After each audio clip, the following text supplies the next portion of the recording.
ఇలాంటి కోడలు ఎవ్వరింట్లో ఉన్నా సరే, ఒక్క సెకండ్ కూడా ఆలోచించకుండా గుండు కొట్టి, నామాలు పెట్టి పుట్టింటికి పంపించేయండి. లేదు మీరు గొడవలు పడుకుంటేనే మీ ఇంట్లో ఉంచుకున్నారనుకో అమ్మాయిని, తరువాత మీ జీవితాలు మీరే చేచేలారా నాశనం చేసుకున్న వాళ్ళవుతారు. చెయ్యిలు కాలినంక ఆకులు పట్టుకుంటే ఏం లాభము అన్నట్టు, మీ జీవితం నాశనమైనంక తర్వాత అనవసరంగా పంపించలేదే, దీన్ని పంపించుంటే బావుంటుండే అని అనుకుంటే వచ్చేదేముండదనమాట. ఇది మీకు అర్థమయ్యేటట్టు క్లారిటీగా ఏం జరిగిందో చెప్తాను. ఒక కోడలు గురించి ఇది ఫస్ట్ నుంచి చెప్తాను. ఎక్కడ వీడియో స్కిప్ చేయకుండా చూడండి మీకు అర్థమవుతుంది. ఒక అంకులు, ఆంటీ ఉండేవాళ్ళు. వాళ్ళకి ముగ్గురు కొడుకులనమాట. అమ్మాయిలు లేరు. అయినా సరే ముగ్గురు కొడుకులని వాళ్ళు మంచి చదువులు చదివిపిచ్చినారు. ఎలాంటి కష్టం లేకుండా వాళ్ళకి మంచి మంచి చదువులు చదివిపిచ్చినారు. అలాగే ఇద్దరికి పెళ్ళిళ్ళయిపోయినాయి. ఇద్దరు కొడుకులకు పెళ్ళిళ్ళయినాయి. అలాగే పిల్లలు గూడా ఉన్నారు. ఫస్ట్ అబ్బాయికి పెళ్లయిపోయి గూడా 13 ఇయర్స్ అంటే 13 సంవత్సరాలు అయిపోతుంది పెళ్ళై. అలాగే సెకండ్ అబ్బాయికి పెళ్ళయ్యి 10 ఇయర్స్ అనమాట. వాళ్ళకి ఇద్దరిద్దరు పిల్లలు గూడా ఉన్నారు. స్కూలుకి గూడా ఎళ్తున్నారు. అప్పటి వరకు ఆ సంవత్సరంలో ఎలాంటి అంటే విడిపోయేంత పెద్ద పెద్ద గొడవలయితే ఎప్పుడు కాలేదు. ఫ్యామిలీ అన్నాక గొడవలనేవి సహజం. వాళ్ళ ఇంట్లో మామూలుగా చిన్న చిన్న గొడవలయ్యేవి. మళ్ళీ సదురుకుపోయేవాళ్ళు. అందరూ కలిసిమెలిసే ఉండేవాళ్ళనమాట. వాళ్ళకు పిల్లలైనరు. వాళ్ళకంటూ ఒక సంసారం అయింది. వాళ్ళ పిల్లలు స్కూలుకెళ్తున్నారు. అయినా గూడా వాళ్ళెప్పుడు వేరే సెపరేట్ కాపురం అనేది పెట్టలేదు. చిన్న చిన్న గొడవలనేవి సర్దుకపోయారు. వాళ్ళ అత్త, మామ గూడా చాలా మంచివాళ్ళనమాట. అయితే వీళ్ళు జాబ్‌లకెళ్ళేవాళ్ళు మామూలుగా. అయితే చిన్నతనికి పెళ్లి చేసే టైంకి అంటే వాళ్ళ అమ్మ, నాన్న పెళ్లి చేద్దాము అనుకున్నారు. ఆ టైంలో నాకిప్పుడే పెళ్ళొద్దు. నేను జాబొచ్చాకే చేసుకుంటాను. అంతవరకు నేనేం పెళ్లి చేసుకోను అని కొన్ని రోజులు వెయిట్ చేశాడనమాట అతను. అంటే కొంచెం లేట్‌గా మ్యారేజయింది. ఒక 30 ఇయర్స్ వచ్చినాయి ఆయనకు. ఒక 30 సంవత్సరాల తర్వాత మ్యారేజ్ చేసుకున్నాడు. అంటే జాబ్ కోసం వెయిట్ చేసి జాబొచ్చాక పెళ్లి చేసుకున్నాడు. జాబొచ్చింది. పెళ్లి గూడా చేసుకున్నాడు. కరెక్ట్ 3 నెలలు పెళ్ళైన 3 నెలలకు వాళ్ళ సంసారం అల్లకొల్లోలమైంది. ఎంత దారుణంగా అంటే, ఇన్ని సంవత్సరాల నుంచి వాళ్ళు కలిసిమెలిసి హ్యాపీగుండే సంసారాన్ని ముక్కలు ముక్కలుగా విడదీసేసింది తెలుసా? వచ్చిన 3 నెలలకే వేరు వేరు కాపురాలు పెట్టేసిందనమాట. అంటే ఈ పెద్దామెతో మంచిగుంటూ, ఆ సెకండ్ ఆమె గురించి ఇలా అంది, అలా అంది అని చెప్పేసి అబద్ధాలు చెప్పడము. ఈ సెకండ్ ఆమె దగ్గరకొచ్చి అక్క ఇలా అంది అనేసి పెద్దామె గురించి చెప్పడము. ఇక అట్లా లేనిపోని తగాదాలు పెట్టించి వాళ్ళకు గొడవలు పెట్టించేది. ఇంట్లో ఒక పని చేసేది కాదు. ఏమనంటే పెద్ద పెద్ద గొడవేసుకునేది. ఇదంతా చూసి వాళ్ళ అత్త, మామ సరేలే అనేసి వాళ్ళు సెపరేట్ కాపురం పెట్టించారు. ఆమె వచ్చిన 3 నెలలకు ఎవరి సంసారాన వాళ్ళకి వేరు వేరు పెట్టించారనమాట. అయితే ఎవరి సంవత్సరం వాళ్ళకి వేరు వేరు అయింది. సెపరేట్‌గున్నారు. వాళ్ళ అమ్మ, నాన్న అయితే చిన్న కొడుకు దగ్గరే ఉంచుకుంటాననేసి చిన్న కొడుకు అన్నాడు. అమ్మ నాతోనే ఉండండి మీరు. నాకెలాగో జాబ్ ఉంది. అలాగే నాకు పిల్లలు లేరు. కొత్తగా కదా పెళ్ళయింది. నువ్వు నువ్వు నాతోనే ఉండు డాడీ నువ్వు అని చెప్పేసి వాళ్ళని బలవంతంగా ఒప్పించి ఆ చిన్నతని దగ్గర పెట్టుకున్నాడు. ఎందుకంటే వాళ్ళిద్దరికి పిల్లలున్నారు. వాళ్ళకి సంసారం కూడా ఉంది అన్నట్టు వాళ్ళు కూడా ఆలోచించి సరే నాన్న నీ దగ్గరనే ఉంటాము అన్నారు. ఒక 1 మంత్ బానే ఉంది. 1 మంత్ తర్వాత వాళ్ళకు ముసలోళ్ళకు అన్నం పెట్టడం మానేసింది. కొడుకున్నప్పుడు ఒకలాగా, కొడుకు లేనప్పుడు అంటే వాళ్ళ భర్త ఉన్నప్పుడు ఒకలాగా చూసేది. వాళ్ళ భర్త లేనప్పుడు ఒకలాగా చూసేది. వాళ్ళకిగ అన్నం పెట్టకపోవడం, వాళ్ళు తిట్టడం, చేయడము.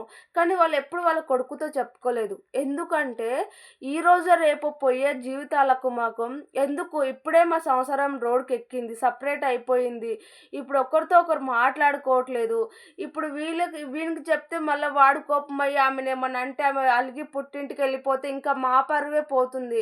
ఎందుకులే అన్నట్టు వాళ్ళు సైలెంట్‌గా అట్లా అంటే కొన్ని రోజులు గడిచిపోయిందట్లా. ఇంక సర్దుకపోయిర్రు. అలా ఉండంగా ఒకరోజు ఇంట్లో 50,000 ఏమో పెట్టిండంట వాళ్ళ కొడుకు. కొడుకు పెడితే ఆ డబ్బులు 50,000 తీసి పుట్టింటికి ఇచ్చేసిందనమాట. వాళ్ళ అమ్మ నాన్నకిచ్చేసి ఆ డబ్బులు తీశారనేసి వాళ్ళ అత్త, మామ మీద తోసేసింది. అయితే వాళ్ళ భర్త ఇంట్లో డబ్బులు పెట్టాడు. ఆ తర్వాత ఏదో అవసరం వచ్చిందో ఏమో వెతికాడంట. చూస్తే పెట్టిన దగ్గర డబ్బులు లేవు. ఈడ డబ్బులు పెట్టాను ఎక్కడ పోయినావని వాళ్ళ భార్యని అడిగితే, నాకేం తెలుసు నేనెందుకు తీస్తాను? ఏమన్నా తీయాలి అనుకున్నా నిన్నడిగి తీస్తాను గానీ నాకు తెలీదు. ఇంకెక్కడ పెట్టావో వెతుక్కో మర్చిపోయావేమో అని చెప్పిందంట.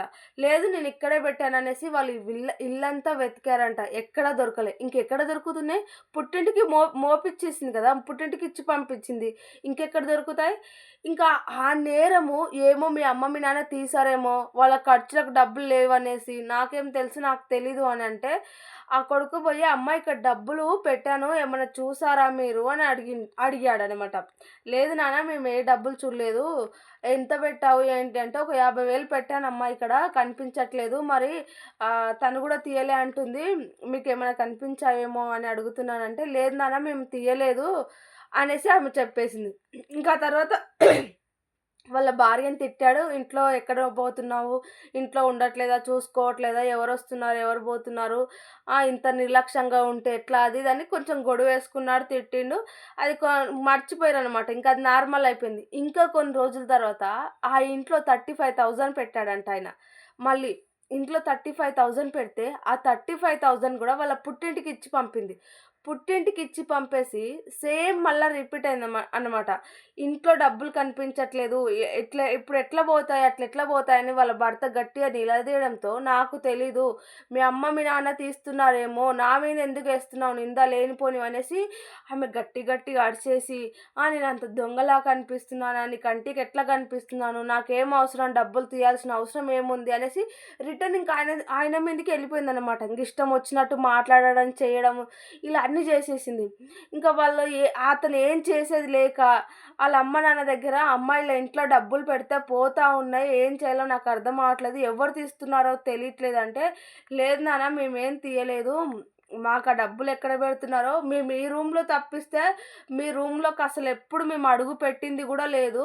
నీకు చెప్పొద్దు అని చెప్పట్లేదు కానీ, మమ్మల్ని ఆమె ఆ రూమ్‌లోకి కాదు, ఆ కిచెన్‌లోకి గూడా పోనీయదు. అన్నం పెడితే పెడుతుంది, లేకుంటే లేదు. మీ ఇద్దరికి గొడవలెందుకని మేము చెప్పట్లేదు కానీ, మేము ఆ రూమ్‌లోకి పోవట్లేదు, మమ్మల్ని పట్టించుకోవట్లేదు, చెయ్యట్లేదు అనేసి ఆమె మొత్తం చెప్పేసిందనమాట. అయితే "నువ్విలా చేస్తున్నావంట ఏంది?" అనేసి అడిగితే, లేదు నేనెందుకు చేస్తున్నాను, వాళ్ళు అబద్ధాన్ని చెప్తున్నారు.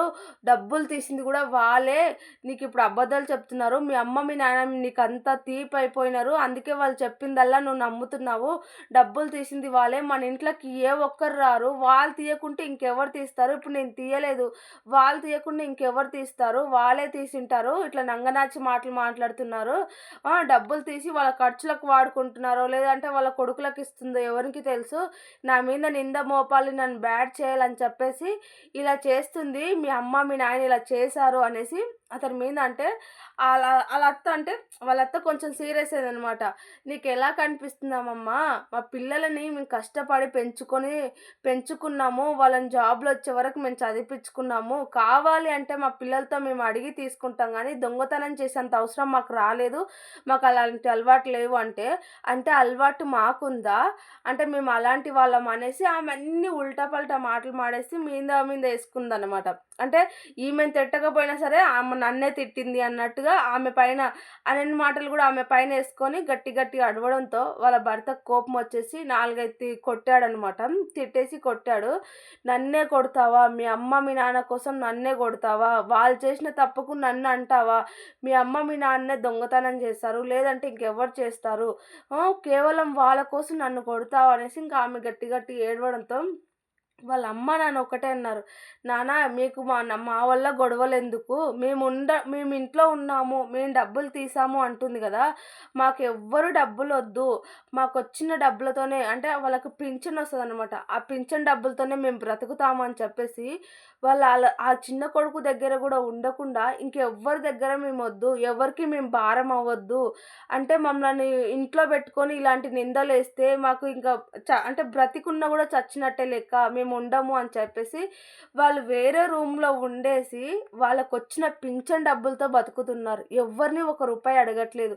అలాగే వాళ్ళకొచ్చిన రేషన్ బియ్యం, కంట్రోల్ బియ్యం తిని బతుకుతున్నారు. కేవలం వాళ్ళకొచ్చిన అంటే పింఛన్ డబ్బులు, రేషన్ బియ్యంతోనే వాళ్ళు బ్రతుకుతున్నారు గానీ, వాళ్ళ కొడుకులని ఏ రోజు చెయ్యి జాల్చి అస్సలెప్పుడు డబ్బులు అస్సలు అడగలేదనమాట. అడగట్లేదు గూడా. ఇస్తున్నా గూడా సరే అంటే ఎప్పుడన్నా వాళ్ళ కొడుకులు ఇచ్చినా గూడా వద్దు నాన్న అని చెప్తారు కానీ, వాళ్ళెప్పుడూ తీసుకోలేదనమాట. ఎప్పుడన్నా కావాలంటే హాస్పిటల్‌కి అట్లా చూపిస్తున్నారంట వాళ్ళ కొడుకులు. ఇలాంటి కోడళ్ళు సారీ. ఇలాంటి కోడన్లు ఏ ఇంట్లో ఉన్నా సరే, ఇలాంటి వాళ్ళని పెట్టుకోవద్దు. పుట్టింటికి పంపించాలి గుండు కొట్టి. ఎందుకంటే లేనిపోని నిందలు మోపేసి, పాపం సంవత్సరాలు ముక్కలు ముక్కలుగా చేసి, ఒకరికి ఒకరిని కాకుండా ఒక జీవితాలు నాశనం చేస్తే, ఇలాంటి వాళ్ళని ఇంట్లో పెట్టుకుంటే రేపు ఇంకేమన్నా చెయ్యొచ్చు. రేపు ఈ డబ్బులు అంటే ఇట్లా నిందలు మోసే వాళ్ళని ఎప్పటికీ నమ్మొద్దు. పుట్టింటికి పంపించేసి అంటే నీ కుటుంబాన్ని విడగొట్టేసుకో. నీ తమ్ముడిని, నీ అక్కని, నీ చెల్లెనో నీ ఫ్యామిలీ ఎవరుంటే వాళ్ళని విడదీసేయి. వాళ్ళ పైన నిందలేసుకో. అన్యాయంగా మా ఫ్యామిలీని ఇలా విడదీయొద్దు అని చెప్పేసి పుట్టింటికి పంపించుకోవాలి గానీ, అయ్యో పాపంలే, ఎందుకులే అని ఇంట్లో పెట్టుకుంటే ఈరోజు ఇంత దారుణానికి దిగజారింది. రేపు ఇంకెంత పెద్ద దారుణానికి దిగజారుతారో. అందుకే ఇలాంటి వాళ్ళని అస్సలు నమ్మొద్దు. అసలు పెట్టుకోవద్దు. ఇలాంటి వాళ్ళని పంపిస్తే కానీ మీ జీవితాలు బావుండవు. మీరు ఎవరో గురించి బయట అట్లా అనుకుంటారు, ఇట్లా అనుకుంటారంటే ఇంకా అంతకు డబలవుతుంది. మీ జీవితాలు రోడ్ల మీదకెక్కుతాయి. నేను చెప్పింది రైటా? రాంగా? కామెంట్ చేయండి మరి.